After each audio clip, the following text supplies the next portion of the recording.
Hola mis hermanos, aquí el profe Miguel, aquí leyendo, el lector. Estamos leyendo el libro del amor de los tiempos de cólera. Creo que esta es el capítulo 6 o la sexta parte. Siempre me quedo con eso. Siempre, como he usado diferentes computadores, a veces las páginas son más o menos. Entonces hicimos esta parte. Acordémonos que estamos leyendo la parte donde están sentados en como un almuerzo, una comida, y salió el tema del suicidio de Jeremy Sainamor. Están hablando de eso. Acordémonos que preguntaron, ¿qué fue el que preguntó? No sé si fue el gobernador o el absoluto Caribe. El arzobispo preguntó de que había muerto, creo que fue el arzobispo. Y el doctor Urbina inventó una palabra espectacular, gerontofobia. Obviamente, acordémonos que él se suicidó porque no quería ser viejo. Sí, le tenía fobia a la vejez. El doctor Vino tenía en parte la razón ahí. Bueno, empecemos. Empecemos antes de tratar. Empecemos. Entonces, la gentofobia y las atendió, el diálogo. Bueno, es una lástima encontrarse todavía con un suicidio que no sea por amor. El doctor Urbino no se sorprendió de reconocer sus propios pensamientos en los discípulos del discípulo predilecto. Y peor aún, y predilecto. Y peor aún dijo, con cianuro de oro. Al decirlo sintió que la compasión había vuelto a prevalecer sobre la amargura de la carta.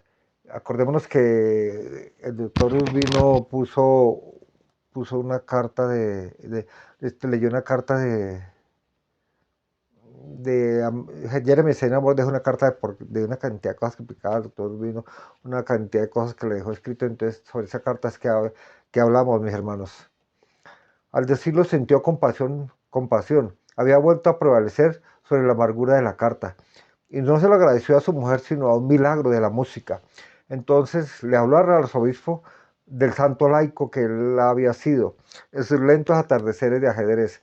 Le habló de la consagración de su arte a la felicidad de los niños, de su rara erudición sobre todas las cosas del mundo, de sus hábitos espartanos, y él mismo se sorprendió de la limpieza del alma con que había logrado separarlo de pronto y por completo de su pasado.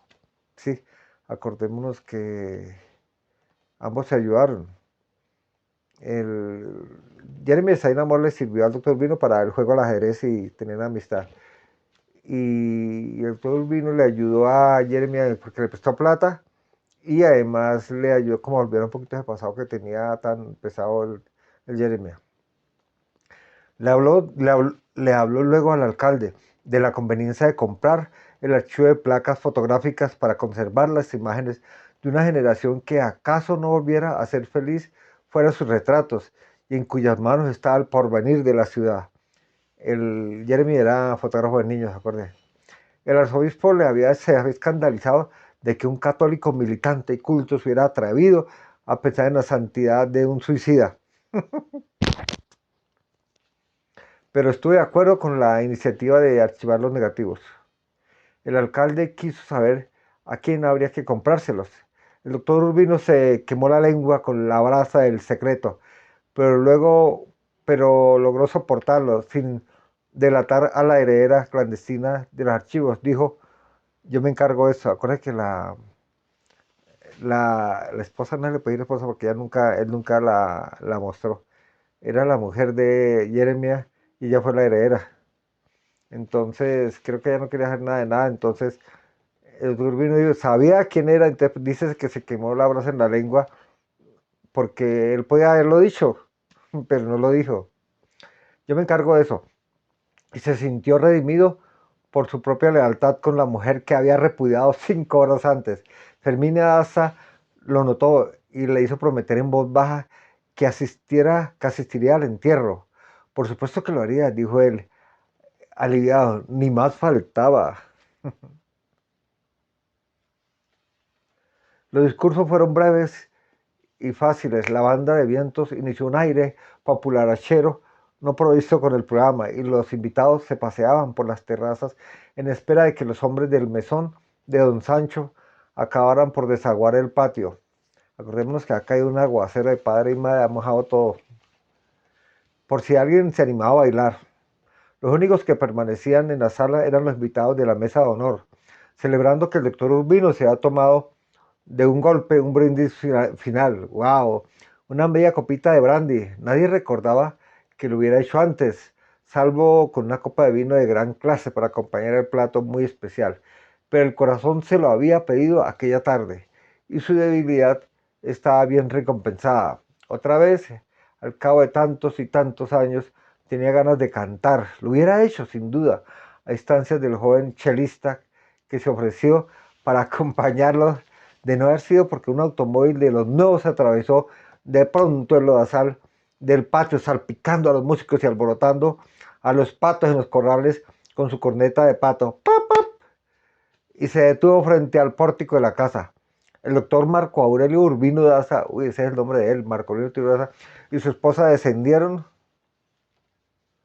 Ah, es Marco Aurelio. El hijo tal vez descendieron muertos de risa, llevando en cada mano una bandeja cubierta de paños de encaje.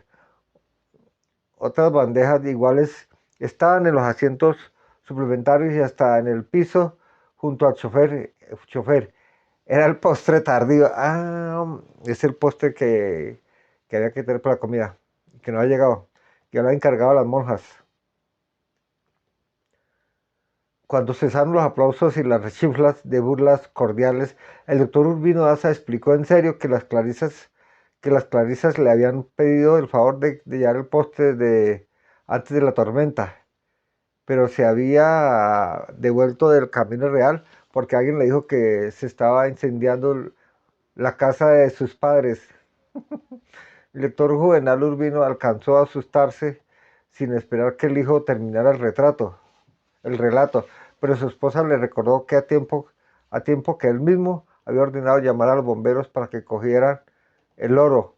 Aminta Olivella, radiante, decidió servir el postre en las terrazas, aún después del café, pero el doctor Juvenal Urbino y su esposa se fueron sin probarlo, porque apenas había tiempo para que se hiciera su siesta sagrada antes del entierro. A carachas, no como en el poste. Lo hizo, pero breve y mal, porque de regreso a casa encontró que los bomberos habían causado estragos casi tan graves como los del fuego. Tratando de asustar al loro, habían desplumado un árbol con las mangueras de presión y un chorro mal dirigido se metió por las ventanas del dormitorio principal y causó daños irreparables en los muebles y en los retratos de abuelos ignotos colgados en las paredes. Los vecinos habían acudido cuando oyeron la carpana campana, es que carpana está mal escrito, del camión de bomberos, creyendo que era un incendio y si no hubiera trastornos peores fue porque los colegios estaban cerrados los domingos. Cuando se dieron cuenta de que no alcanzaban al loro ni con las escaldas añidas, los bomberos habían empezado a destrozar las ramas a machetazo y solo la aparición oportuna del doctor Urbino Daza impidió que la mutilaran hasta el tronco. ¡Y santo Dios! Habían dejado dicho que volverían después de las 5 por si los autorizaban a podarlo. Y de paso embarraron la terraza interior y la sala y desgarraron una alfombra turca que era la preferida de Fermina Daza. Desastres inútiles, además porque la impresión general era que el loro había aprovechado el desorden para escapar por los patios vecinos. En efecto, el doctor Urbino estuvo buscándolo entre las fondas, pero no tuvo respuesta de ningún idioma, ni con silbidos y canciones, así que lo dio por perdido y se fue a dormir casi a las 3. Antes disfrutó del placer instantáneo de la fragancia del jardín secreto, de su orina purificada por los espárragos tibios. Lo despertó la tristeza. No la había sentido en la mañana ante el cadáver del amigo, sino la niebla invisible que saturaba el alma después de la siesta y que él interpretaba como una notificación divina de que estaba viviendo sus últimos atardeceres. Hasta los 50 años no había sido consciente del tamaño y el peso y el estado de sus vísceras, Poco a poco, mientras yacía con los ojos cerrados, después de la siesta diaria, había ido sintiendo dentro una y una, sintiendo hasta la forma de su corazón. Insome, sus hígados misteriosos, su páncreas hermético que había ido descubriendo que hasta las personas más viejas eran menores que él y que había terminado por ser el único sobreviviente de los legendarios retratos del grupo de su generación. Uy, el hombre había sobrevivido a todos sus contemporáneos. Cuando se dio cuenta de que de sus primeros olvidos, apeló a un recurso que le había oído a uno de sus maestros en la escuela de medicina. El que no tiene memoria se hace una de papel. Ah, como se le olvidaba todo, pues cogía, anotaba en un papel y guarde para después leerlo. Sin embargo, fue una ilusión efímera, pues había llegado al extremo de olvidar lo que querría decir las notas recordatorias que se metían en los bolsillos y recorría la casa buscando los lentes que tenía puestos. Volvía a darle vueltas a la llave después de haber cerrado las puertas y perdía el hilo de la lectura porque olvidaba las premisas de los argumentos o la afiliación de los personajes. Pero lo que más le inquietaba era la desconfianza que tenía su propia razón. Poco a poco, en un náufrago ineluctable, sentía que iba perdiendo sentido de la justicia. Estaba ya muy viejo el doctor Urbino. Por pura experiencia, aunque sin fundamento científico, el doctor Juvenal Urbino sabía que la mayoría de las enfermedades mortales tenían un olor propio, pero ninguno era tan específico como el de la vejez. Lo percibían los cadáveres abiertos en canal en la mesa de disección. Lo reconocía hasta en los pacientes que mejor disimulaban la edad y en el sudor de su propia ropa y en la respiración inerme de su esposa dormida. De, de no ser lo que era en esencia un cristiano a la antigua, tal vez hubiera estado de acuerdo con Jeremiah de Saint Amor, en la que la vejez era un estado indecente, que había que impedirse a tiempo. El único consuelo, aún para alguien como él, el que había sido de cama, un hombre de cama, era la extinción lenta y piadosa del apetito venéreo, la paz sexual. Ya no podía tener sexo.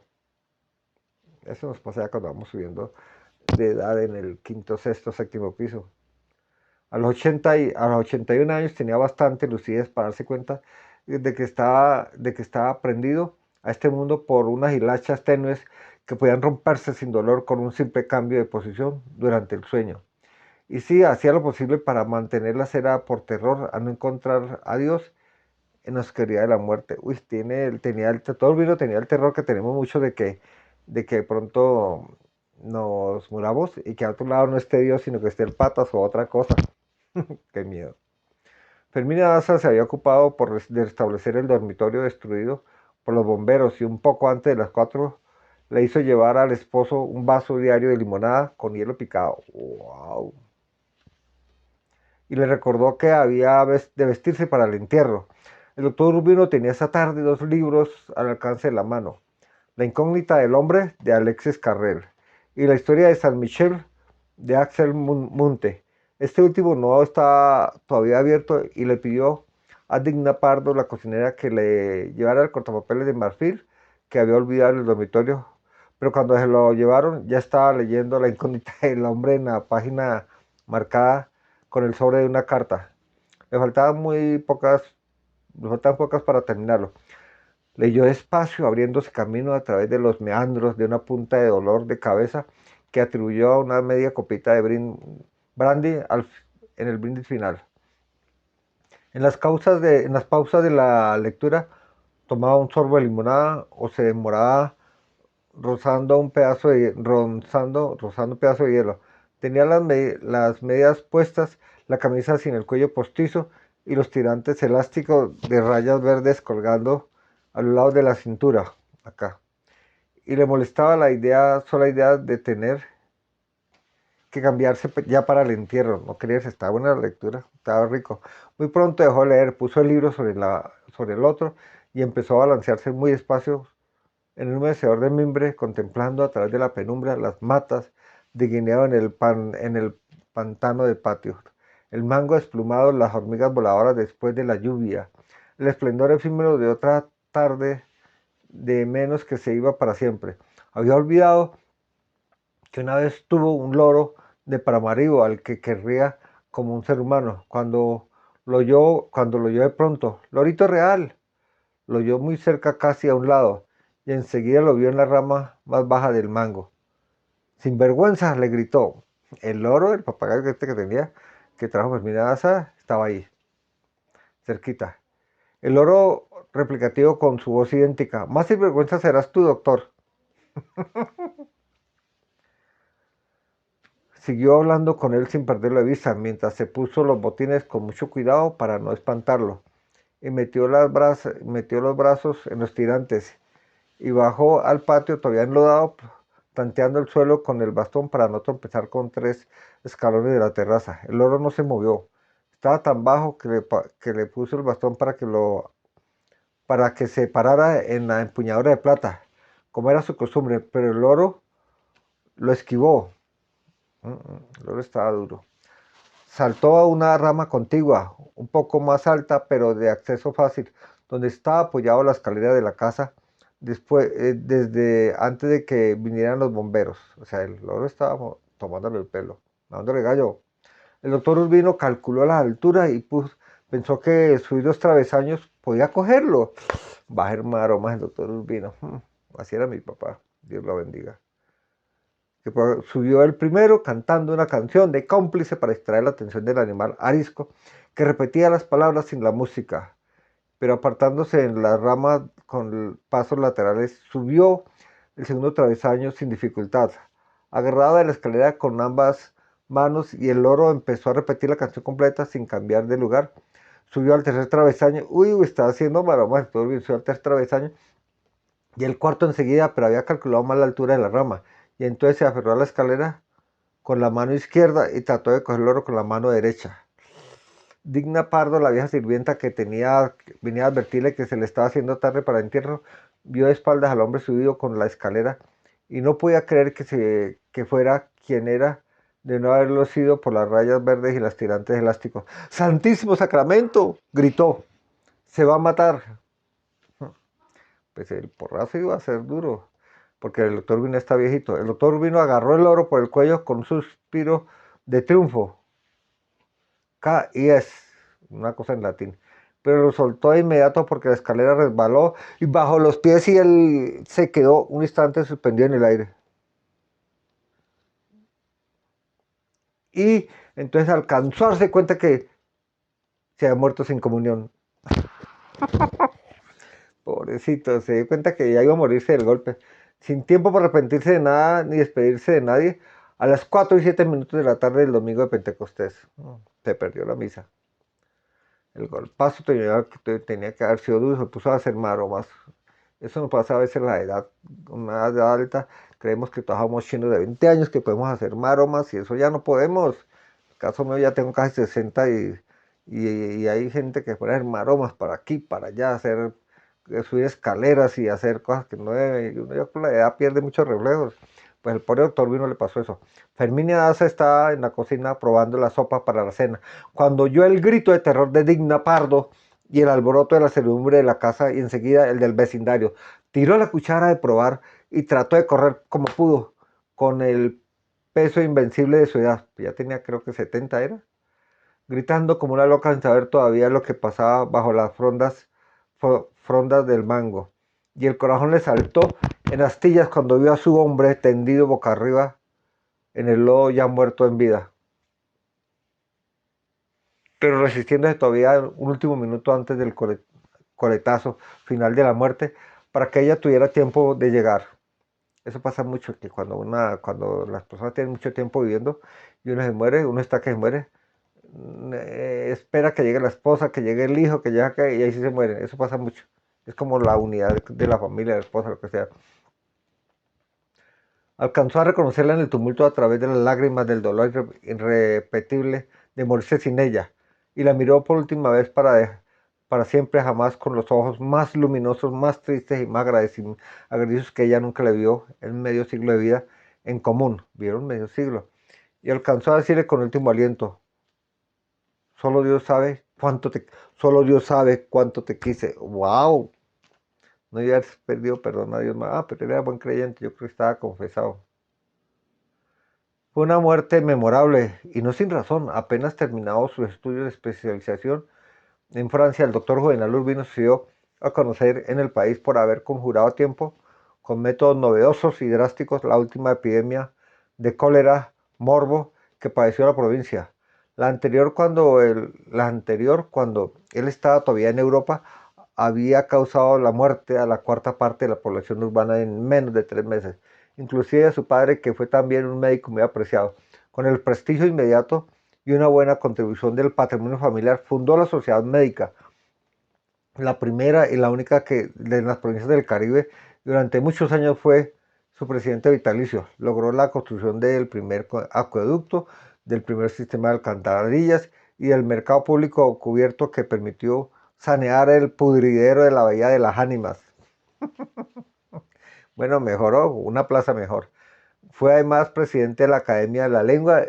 De la lengua, él era médico, no profe, sabía idiomas.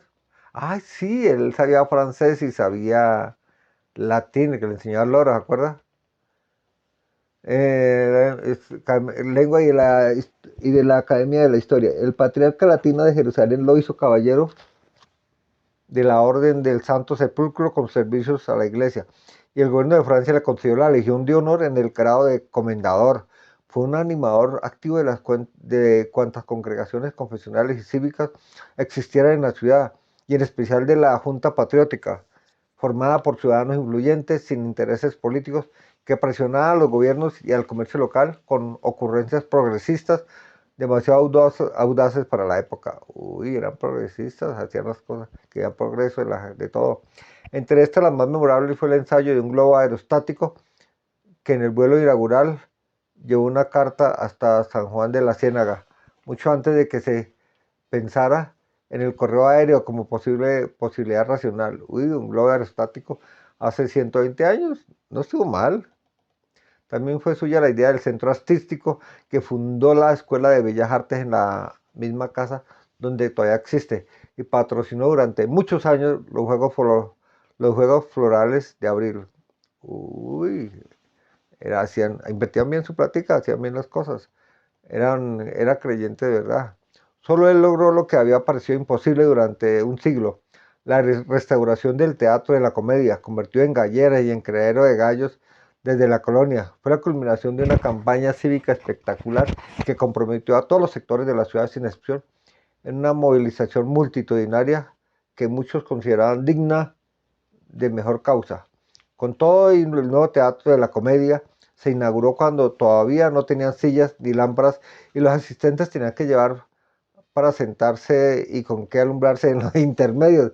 Se impuso la misma etiqueta de los grandes estrenos de Europa: que las damas aprovecharan para lucir sus trajes largos y los abrigos de pieles en la canícula del Caribe.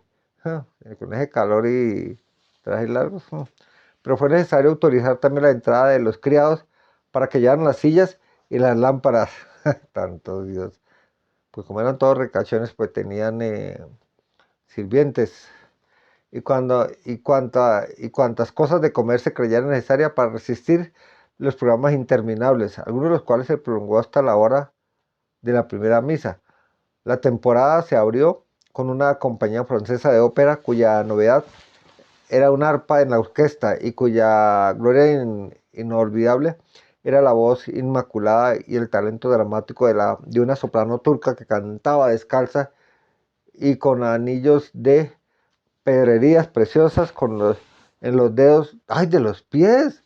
A partir del primer acto apenas sí se veía el escenario, y los cantantes perdieron la voz por el humo de tantas lámparas de aceite decoroso.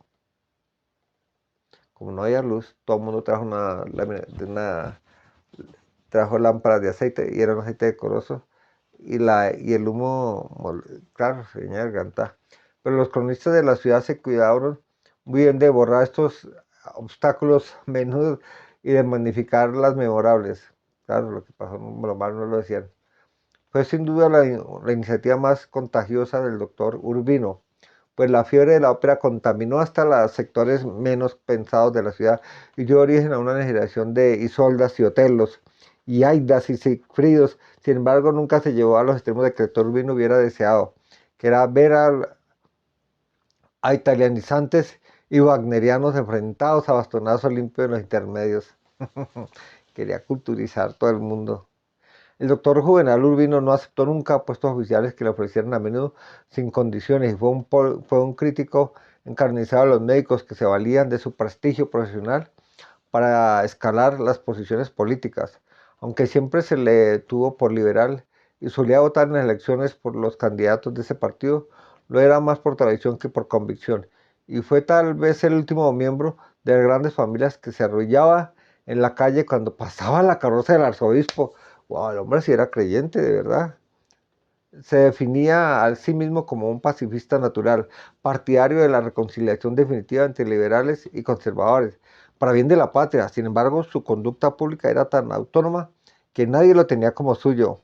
Era como intermedio el hombre. Los liberales lo consideraban un godo de las cavernas.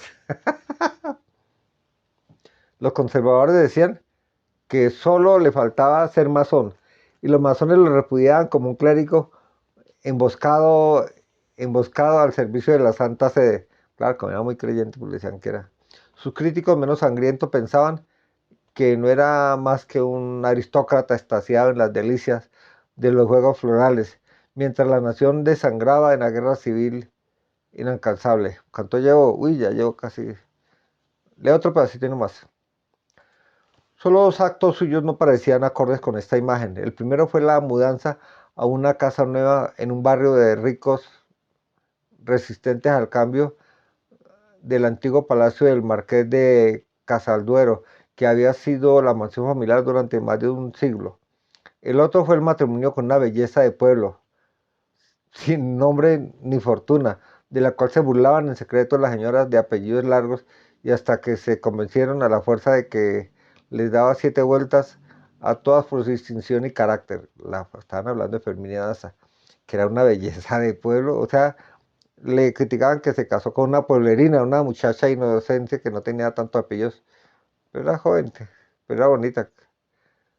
Que el doctor Urbino siempre tuvo muy en cuenta estos y muchos de sus tropiezos de imagen pública, y nadie era tan consciente de como él de ser el último protagonista de un apellido en extinción. Sus hijos eran dos cabos de raza sin ningún brillo. Marco Aurelio, el varón médico como él, y como todos los primogénitos de cada generación, no habían hecho nada notable, ni siquiera un hijo. Pasados los 50 años, Ofelia, la única hija casada con un buen empleado de Banco de New Orleans, había llegado al climaterio con 3 hijas sin ningún varón. Sin embargo, a pesar de que le dolía la interrupción de la sangre en el manantial de la historia, lo que más le preocupaba de la muerte del doctor Vino era la vida solitaria de Ferminia Daza sin él. Ay, pobrecito, claro, le preocupaba. No tenía, no tenía hombres que le siguieran su apellido, ¿no? Terrible. Ya sabemos que en nuestra sociedad el apellido que va primero es el del hombre, no el de la mujer. Entonces, claro, si la hija tuvo 3 hijas, pues ahí murió el apellido. No tenía un hombre que le diera apellido. Y el otro hijo, que era el que transmitía el apellido, no tenía hijos. Highlander. Bueno, mi gente bella, quedamos aquí en esto, según esto, quedamos en la triste muerte del doctor Urbino. Murió el viejito, pobrecito. Bueno, mi gente, nos vemos en otra lectura. Dios me lo bendiga, que estemos bien y nos vemos en la siguiente. Chao.